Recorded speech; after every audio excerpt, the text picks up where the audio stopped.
Ladies and gents, welcome to another video. My name is Abdul Samidi. I'm just a random guy in the internet talking my mind about my experience as an entrepreneur or trying to be an entrepreneur. So this is showing you guys the journey, the good, the bads, the what's working, what's not working, what I'm currently doing, what I'm not currently not doing. Fine. So I woke up, I was like, you know what, let me just record something real quick. It's been a while since I posted. This is the first video of 2026 officially. Now actually, it's the second video if I'm not mistaken. So the topic of discussion for today is competition. So I am not at the level, obviously, my business ain't really making money. It's not something considerable for me to even say that I'm making money, but I'm doing something.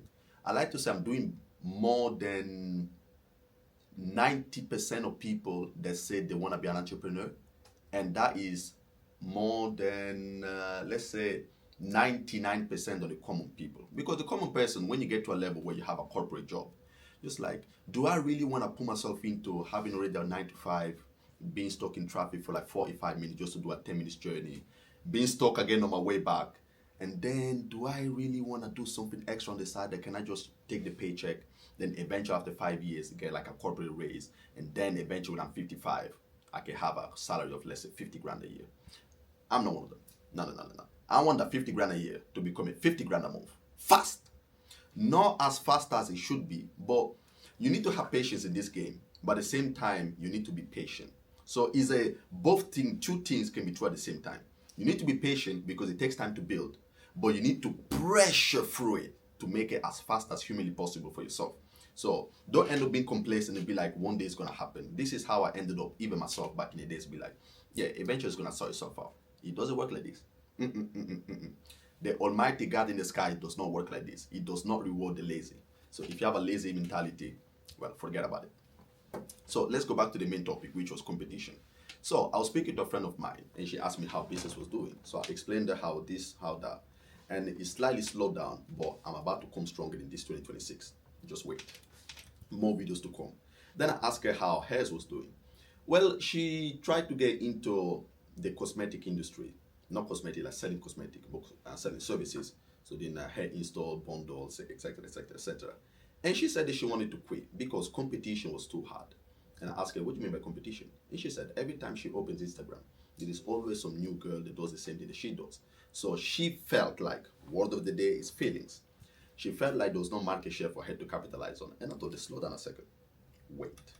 Just because your For You page is just filled with people that do the same thing as you, it doesn't mean in real life there is no market share for you to capitalize on. Because she ended up being in the trap of being inside your own bubble. Algorithm. You need to understand the algorithm.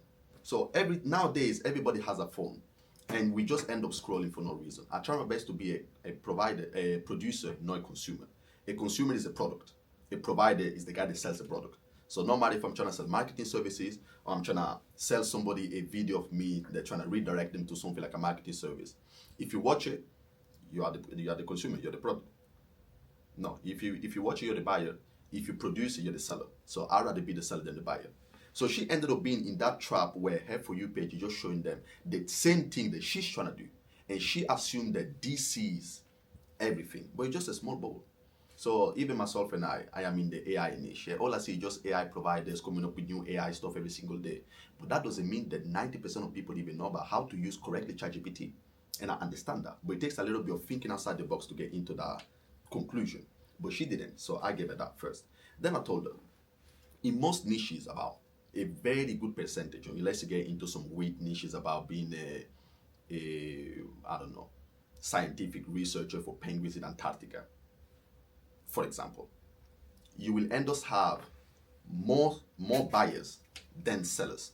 There's always going to be more people willing to buy the service or the product than actually more people selling the products. You understand what I mean? There is only one Microsoft or one Google or one Apple, but there's billions of customers. You see what I'm saying? So she assumed that there was like maybe 100,000 Apples and just 100,000 people interested in buying an iPhone. But the math is not correct. The math is not correct. So I told them, look at a piece of cake. The cake is the audience that is interested in this service. It's time to stand up, for your health. Sitting down for too long is bad, especially for top people. So I told them, imagine, this is the cake. This is how many people are.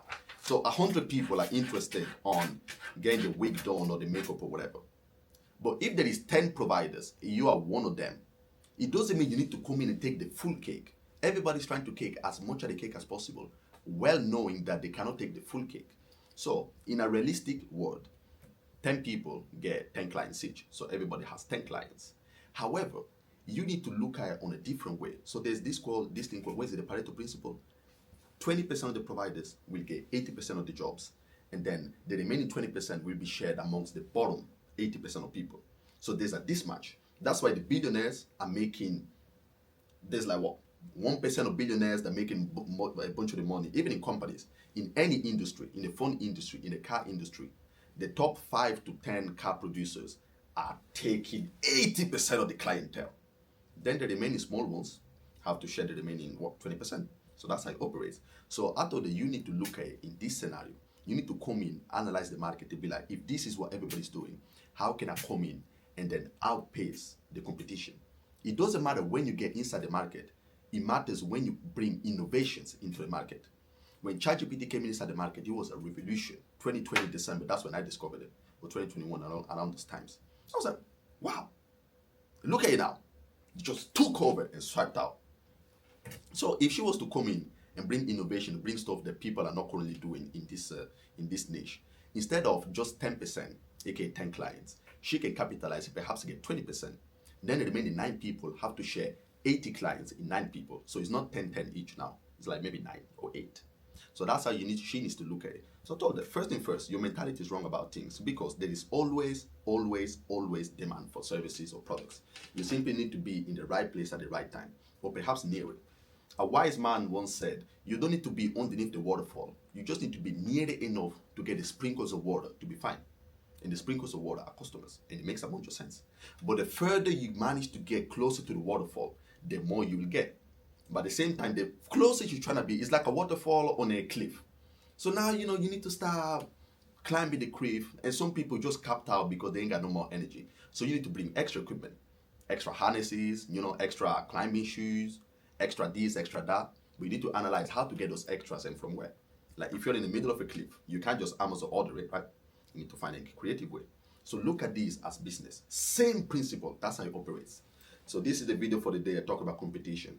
As long as you bring something innovative, even if you think the market got to a stagnation point, there is always one way around it. Or another principle, this one, I didn't come up with it, but I read it in the book. It's how everything goes on a circle. So even a offer, for example, I'm trying to sell marketing services to lawyers, for example. The offer will keep on evolving and be like, okay, this is my guarantee. I'm guaranteeing 20 clients. I'm guaranteeing 100 clients. I'm guaranteeing you £10,000 every single month. I'm guaranteeing you £10,000 plus a refund, plus this, plus that. It gets to a point where the lawyer will hear this pitch so many times that the only way for you to get in is go back to the simplest offer, aka ground zero. When they used to sell cheese back in the days, they used to sell actually, not the best example is like mango trees. So if you're poor and you live in Africa, my people, even when I went there, I got a mango tree at home. I wake up, I see mango, I take mango, I eat mango. Because I'm poor. I don't need to buy every mango. There's no pesticide on the mango. It hasn't been imported. I don't need to buy at Costco, at Tesco, whatever. Fine. But then, if you're here, you need to pay extra for the mango because the mango has been diluted with pesticides. And now, the people in here are paying the premium price for the mangoes in Africa because they are pesticide free. But those in Africa are paying zero price because it's literally in the backyard. If you're able to make sense out of this scenario, is a circle of, it keeps on evolving until the point where it can't evolve no more. And the best evolution is starting from zero and charge a premium price for that. Cheese. You used to buy cheese at a cheap price when you had the crust next to it. I can't remember how do they call that thick part on the side. But yeah, so it used to be cheese with that at a premium price. No, at a cheap price because it had the end. Then they should start grating it and then they give you a cheese without the crust, and that's the premium. Then it gets to the point where the new premium is cheese with the crust because the one without the crust is not premium because the one with the crust is premium. So everything is a circle. It gets to the point of stagnation, then you need to be like, okay, I think this market has been saturated with this offer. It's time to come up with a new offer. But even saturation is not a real thing. So that's a video for another day. Salute.